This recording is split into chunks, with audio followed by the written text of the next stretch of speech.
Ma'am अभी recently 2 साल पहले मेरा एक खुद का एक भजन आया हुआ है, तो मैं आपको वही गा के आप पहले शुरुआत करती हूँ भजन से ही। जी। ठीक है। जय हो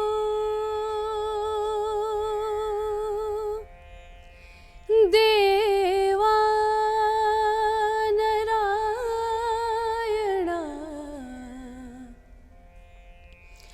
हो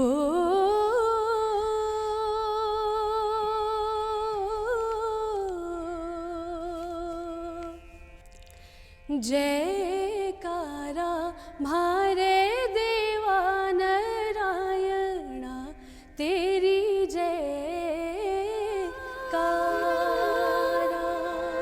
So hey everyone, good morning or welcome to my new vlog. आज है 13 मार्च 2025। आज लगभग 10-11 दिन हो चुके हैं हमारे फागली मेले को, और वीडियो तो मैंने बनाई नहीं है अपने मेले की क्योंकि लाइट की बहुत ही ज्यादा प्रॉब्लम थी, तारे वगैरह टूटी हुई थी। सो खैर अभी 2-3 देवता आए हैं हमारे गांव में।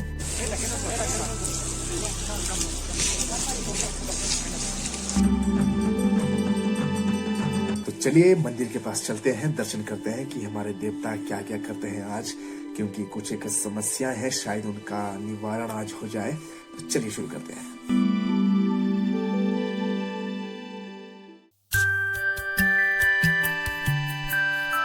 हमारा हिमाचल देव संस्कृति से भरपूर है। जिस तरह उगता हुआ सूरज एक नया जीवन प्रदान करता है, उसी तरह यहाँ देव दर्शन शांति को बयां करती है। लहराती हुई प्रकृति और अचानक से आती हुई बर्फ मानो ईश्वर के आशीर्वाद का परिणाम हो।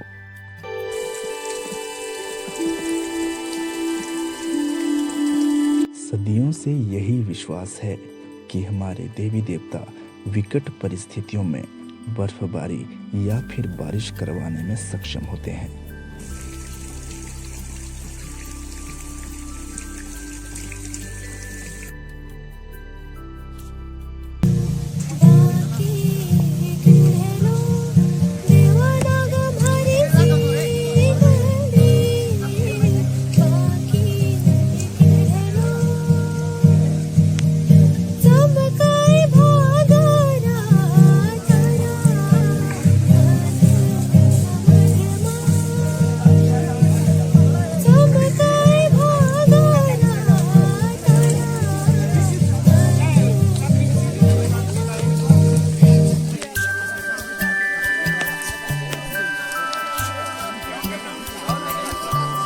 बड़ी बड़ी और असंख्य कांटेदार झाड़ियों से गुजरना ये कोई मनोरंजन के लिए नहीं है, ये साक्षात प्रमाण है देवताओं द्वारा दिए जा रहे सत्य, निष्पक्ष और न्याय का।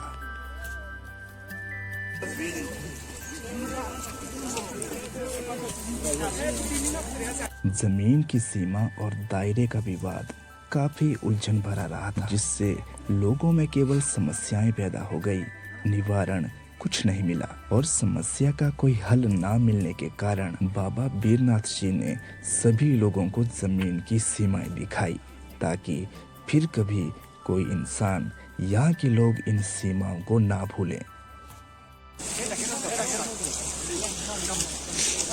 यहाँ इन सीमाओं के रास्ते आसान नहीं है। यहाँ पर फिसलन भरी पहाड़ियाँ हैं, कंटीली झाड़ियाँ हैं, लेकिन ईश्वर के लिए सत्य का रास्ता, सत्य की सीमाएं जो है वही है।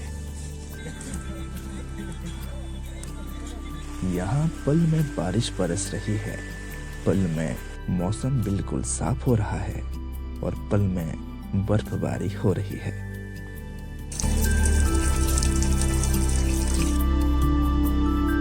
कुछ ही घंटों में ये मंद मंद गिरती हुई बर्फ हमारे रूखे सूखे पहाड़ों और रूखी सूखी धरती को हंसी बना गई। और ये पहाड़ भी मुझे कुछ बयां कर गए, मानो बर्फ का इंतजार कई महीनों से कर रहे हो और अब प्रेम में डूब चुका हो।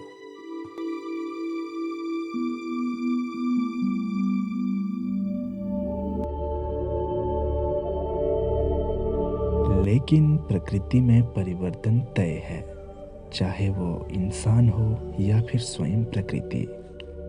देवताओं के बीच रहते रहते, उनका मनन करते करते बहुत सारे हमारे काम ऐसे होते हैं जो कि सिद्ध होते हैं। कुल्लू की एक बहुत ही बेहतरीन सिंगर है लक्ष्मी ठाकुर, जिन्हें कि आप सभी जानते होंगे, उनके गाने सुने होंगे बहुत सारे। तो हाल फिलहाल में अभी 2-4 दिन पहले उनका एक इंटरव्यू किया गया डीडी हिमाचल चैनल पर।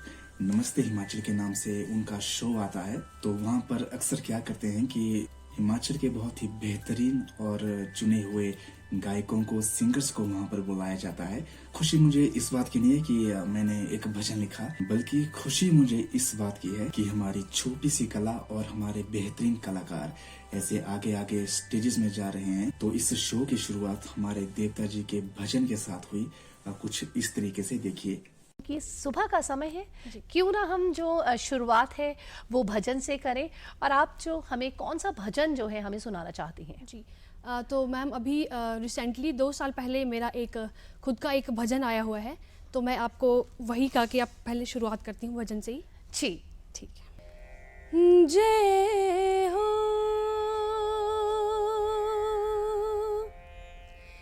देवा नारायणा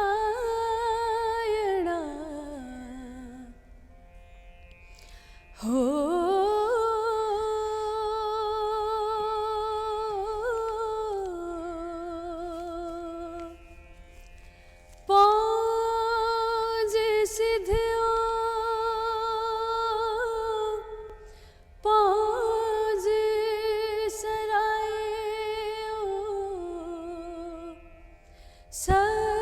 सरगान चुड़ेओ रदार मोजे फुड़ेओ जयकारा भारे देवा नारायणा तेरी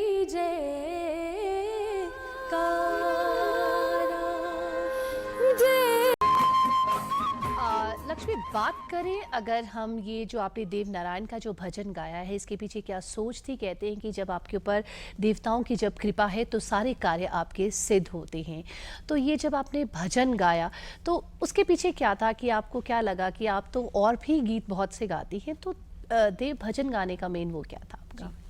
एक्चुअली में मैम ये एक मेरे सीनियर थे कॉलेज में, जिनका नाम रामनाथ जी हैं।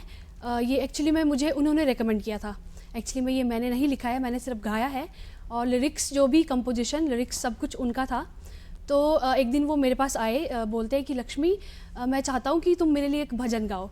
तो मैंने कहा कि ये तो बहुत सौभाग्य की बात है कि आप मुझे एक भजन गाने के लिए कह रहे हो।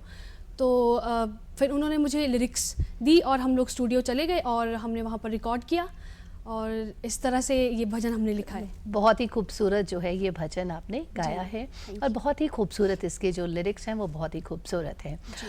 लक्ष्मी, बात इस तरह से किसी गाने को गाना, इतनी सादगी के साथ, इतने दिलकश तरीके से और इतनी मिठास के साथ गाना, ये कोई आसान बात नहीं होती है। तो ये ऐसा मान सकते हैं कि स्वयं ईश्वर का आशीर्वाद ये है। और बस अंत में मैं यही कहना चाहूंगा कि ईश्वर आपकी वाणी में, आपके हर एक शब्द, हर एक सुर में अमृत की धारा बहाए, और लोग ऐसे ही आपको पसंद करते रहें, आपके गीतों को सुनते रहें, और आप जितना आगे जाएंगे अपने जीवन में, मुझे पर्सनली बहुत ही ज्यादा खुशी होगी कि ऐसे कलाकार बहुत आगे जा रहे हैं हिमाचल के, और ईश्वर आपको यूं ही खास बनाए रखे। तो बस जिंदगी में खुश रहिए, अपना काम करते रहिए, अपने कर्म करते रहिए। तो इसी के साथ ही वीडियो को मैं यहीं पर खत्म कर रहा हूँ। वीडियो अच्छी लगी तो लाइक, शेयर, सब्सक्राइब जरूर करना। जय श्री राम, जय देवता नारायण, जय पानसिद्ध, जय नागधुंबर।